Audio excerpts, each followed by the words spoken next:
అరవ శ్రీధర్ బాధితురాలికి అండగా నిలిచినందుకు తనని హత్య చేయాలని చూశారంటూ ఇప్పుడు ఒక రాజంపేట జనసేన ఇన్ఛార్జి కూనిశెట్టి హరిరాయల్ ఫేస్బుక్లో పోస్ట్ పెట్టుకొచ్చారు. కడపలో రెక్కి నిర్వహించి తనను చంపేందుకు రైల్వే కోడూరు జనసేన నాయకుడు తాతంశెట్టి నాగేంద్ర కుట్ర పన్నాడని రాజంపేట నియోజకవర్గ జనసేన ఇన్ఛార్జి కూనిశెట్టి హరిరాయల్ ఆరోపించారు.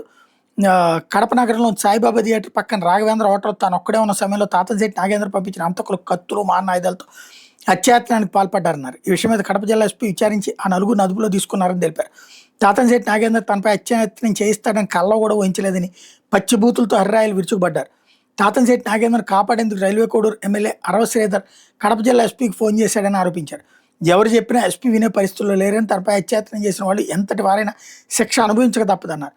కోడూరులో ఒక మహిళను నడి రోడ్డు మీద కొట్టి జనసేన పార్టీ పరువు తీశారని విమర్శించారు. తన మీద అత్యాచారం చేసిన వాళ్ళని కాపాడటం అరవ శ్రీధర్ ఒక మహిళకు అన్యాయం చేసి కడుపు చేసినంత సులువు కాదని విమర్శించారు.